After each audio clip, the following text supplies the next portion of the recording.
Morning, everyone. Welcome to our PatternFly demo. This demo occurs every 2 weeks. In the agenda that I posted in the chat, we have a link to our YouTube channel where I'll be posting the recording of this demo after our meeting today. So if you know of anyone who will be interested, please share it out with them.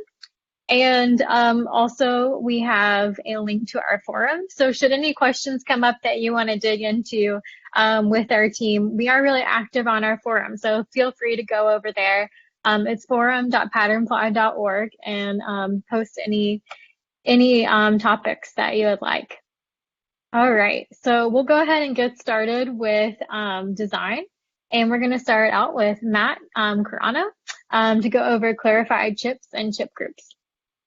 Thanks, Rachel. So I wanted to present this work that I've been doing on the chips and chip groups. And I will say at the outset that this is still work in progress, so these are not final design solutions. But I wanted to present this today to just inform people what we're looking at and why, and give folks an opportunity to provide any additional input.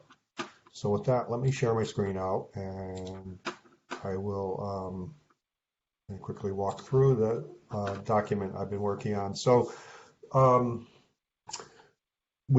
just for a little context, as I'm sure many of you are aware, we have a chips and chip group component in the library today, and that was largely defined in the context of what we used to call filter chips. We had created a chip component as a separate component because we wanted to generalize that functionality a little bit with the notion that this idea of a chip could be used in many different contexts. But I think as people have started to use the chip in different places, we found that maybe we need to take a step back and rethink the capabilities and the form and function of the chip a little bit. So that's what this story is about. So I've been looking at the chips in terms of as a sort of a atomic element that could be used in a number of different places, certainly in tagging workflows, in reporting selections in lists, for example, in reporting filters, the filtered chip use case, or they could be used strictly as a means of reflecting status, for example. So with that, we're looking at supporting a number of different chip variations. Some of these we already support, and I think we could also.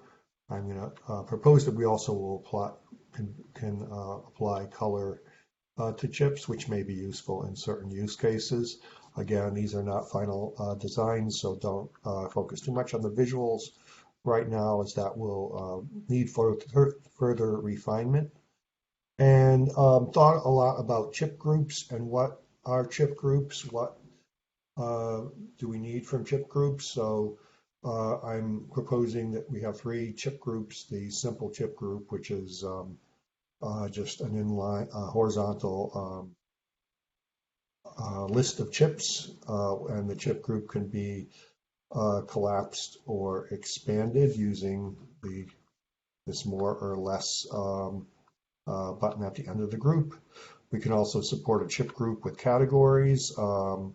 So if I have attribute value pairs, for example, the category could be something like department, and the values could be development, UXD, marketing, etc. And again, that would support collapsing. And then I also wanted to introduce what I'm calling a pop-up chip group, which we don't have today, but I think this is going to be needed in cases where we might want to apply tags to items and tables, for example. We don't really have the space to show this linear chip group.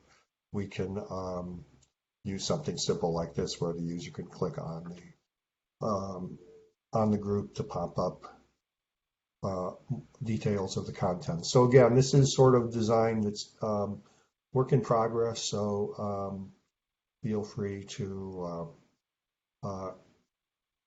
feedback or provide your additional comments and input to this. Any questions? If not, I will turn this back over to Rachel. Thanks, Matt. All right, and next we'll move on to CSS. So I just wanted to let the group know as we're presenting, we'll present the website changes a little bit later. So if it touches on it, it's okay, but we'll go into website a little bit later in the agenda. All right, and Christy. Hi, everyone. So for this sprint, the first thing I worked on was the responsiveness of utility items in the masthead. So the main change here is adding a notification badge for the masthead, and this is visible at all screen sizes. So at more than a large breakpoint, everything here in the masthead is visible. And then when it comes down to a tablet size, the user menu and this utility icon or utility icons will be replaced by a drop-down kebab like this. And then at mobile, that avatar will also go into this drop-down kebab. So it's like this on mobile. And basically, we also want to make the masthead, the group here, less prescriptive and more generic. And so we removed like modifiers like PFM icons and PFM user, and we're using things like PFM desktop, and PFM mobile, which are more generic. So PFM desktop would hide an element on mobile and then make it visible on desktop, like for example, this utility icon. And then PFM mobile would hide it on desktop and make it visible on mobile and tablet. So that would be like the drop-down icon here. So that's that, and then it'll probably be easier to see when we add menus to these drop-downs too, but that'll be in a later issue. And then another thing is the toggle icons. So basically for the transform value for toggles, we had a lot of hard-coded values, so that the goal was to replace those with variables. And then I also realized that for the data list is the only component with a toggle that uses a transition value, and a transition value basically tells like how the toggle will animate when it transforms. So I looked at all the components that use toggles. There's accordion, clipboard copy, expandable, data list, table, nav, and the wizard. And for all of those components with toggles, I also added a transition value. And I just added a focus state here so we can see how it transitions. So this is probably the first step to adding back animation into our components. And this transition value was actually one that the Red Hat brand team uses as their global transition. That's that. And then I also added a variation for the small variation of the progress component.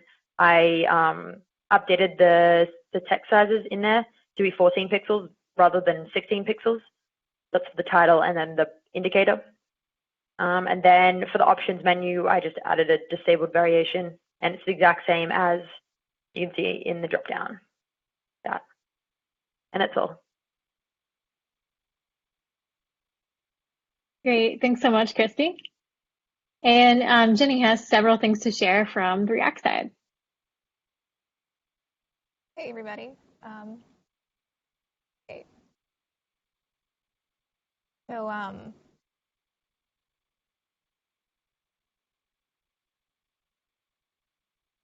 sorry, let me just get this sorted out here.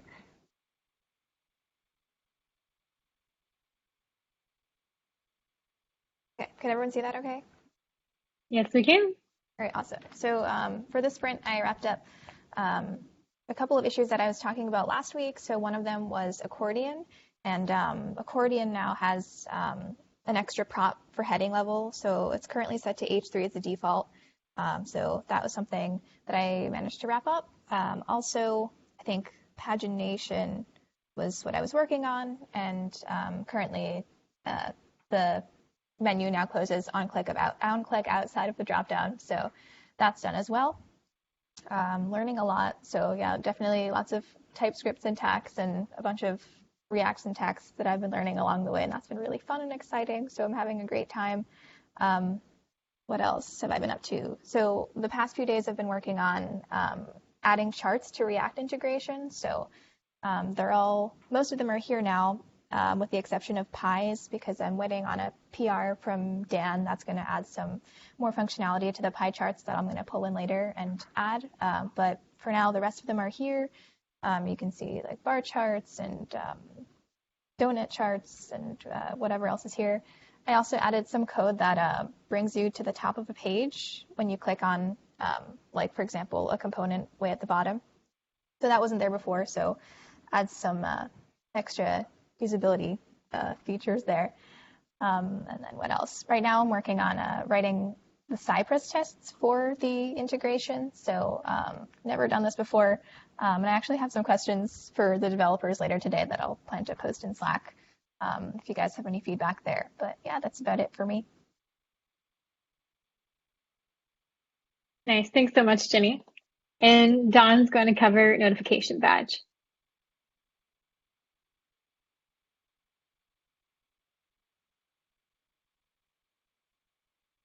You guys see my screen? Yes, we can. Okay, great.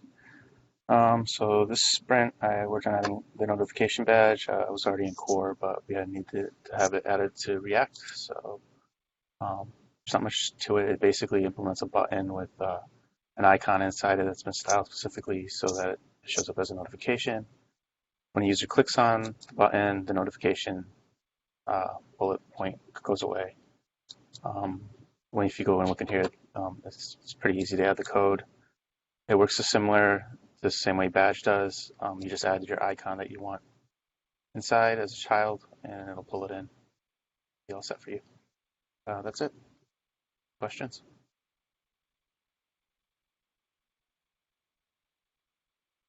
Great. Thanks, Don. No problem. And Joachim's going to cover a couple of enhancements to React as well. Yes, hello. All right, share screen, Google Chrome. Okay. All right, can you see? Yes, we can. All right, so actually the first PatternFly React issue that got resolved, it came from a forum entry, so that was kind of cool to see. Somebody had an issue with one of our components. They posted to the forum. They got several replies, and then ultimately we created an issue from that. And this issue was related to how several subcomponents were passed into the page component, and it wasn't working as expected with the nav toggle in a lot of cases. And the main reason was that the assumption was made that the children components passed into the page component were passed in directly without a wrapper, but we resolved that using the context API. So that was a quick one. But I thought it was interesting to show the flow of an issue on the forum being having an issue created and then being resolved that way. Next are some application launcher enhancements that had been made to core, and then they got into PatternFly React. So just showing here, it's basically the same as you would see in core. This is the React version. You've got your app launcher now with sections and icons featured here. And if you mark an item as being external, you also get this icon on hover over. And these items can be either anchor links or they can be another container. For example, if you use React Router, you should still be able to use these. There's that. I think that was it. And then I guess later on I'll mention something else for the website. Any questions? Great. Thanks, Jakob. Thanks. All right. And on the infrastructure side, Zach's going to cover replacing Travelers with Circle CI. All right. Hello. Can you see my screen? Yes. All right. Sweet. So, yep. Travis broke randomly when we didn't even merge any PRs because of a caching issue. So I just said, all right, let's move everything to circle. And now if you go and look in our README, we have a little circle badge, and circle is what builds both our previews and our tests and does our tests. So now Circle CI does everything. No more Travis. Disabled it. No more Travis. And it looks like this. It follows a workflow like this, and you can see like where your tests fail in the PR. And your PRs are also now going to have a lot more checks because each one of these registers as a check, whereas it didn't used to do that with Travis. So I can pull up a PR and show us the checks real fast. It's the same type of stuff you see here, like build and just tests and linting and all that fun stuff. Yep, and you'll see they all appear as checks on your PR.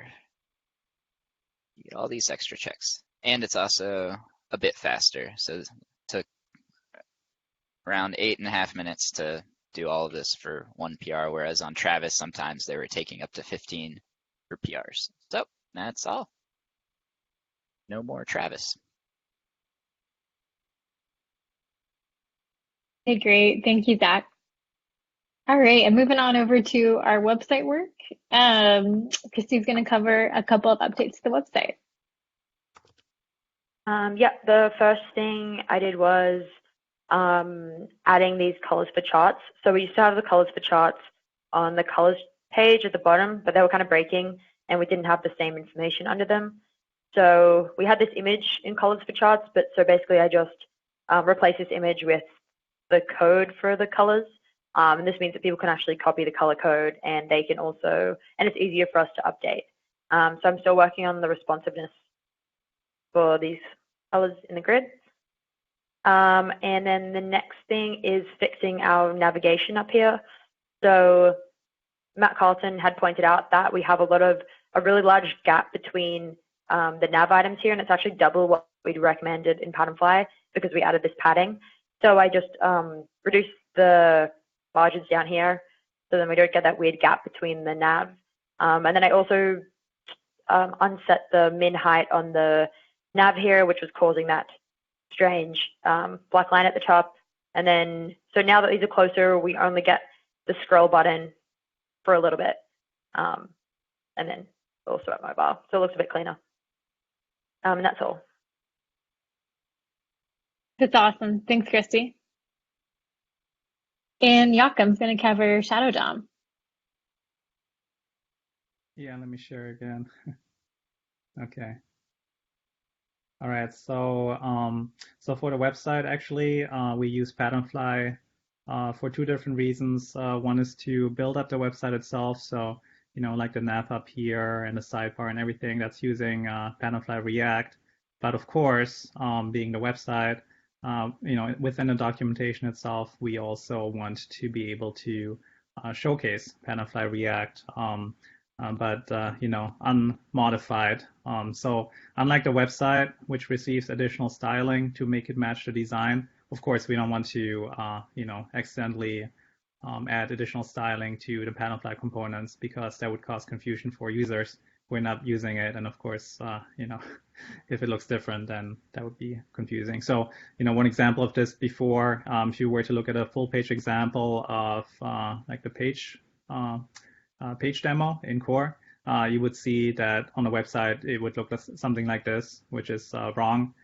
For example, the side nav here, you can see an additional like a border left color. The font is wrong. I think it's the Red Hat font instead of Overpass that we're still using for the library. And there were several issues, and that was largely because of the website bleeds through from the styling that it was receiving for other components. And even though we were trying our best to kind of make it more specific so that website component styling overrides would not affect the examples themselves, it was kind of a game of whack-a-mole. So it was kind of difficult to catch them all. Ultimately, what we ended up doing is we started to use Shadow DOM. So all the examples and demos are now wrapped in a shadow root context. And if you're not familiar with that, basically anything in the shadow root is unaffected by the styles in the parent. and only the styles that get specifically applied within this context, which is just a single style sheet of PatternFly, that's the only styling that takes effect. And that basically makes everything much cleaner. And if you inspect any classes, you don't get 20 different specificity overrides. It's just really clean now if you look at it. And of course, it's not being affected by website beats-through anymore. Yeah, that's that. Hopefully that improves confidence in the examples that we show on the website. That's it. Great. Thanks so much, everyone. So that was it for our agenda today. Are there any topics that we've presented that we have any questions on, or any feedback or comments? All right. Thanks, everyone. I'll see you on July 9th for our next demo.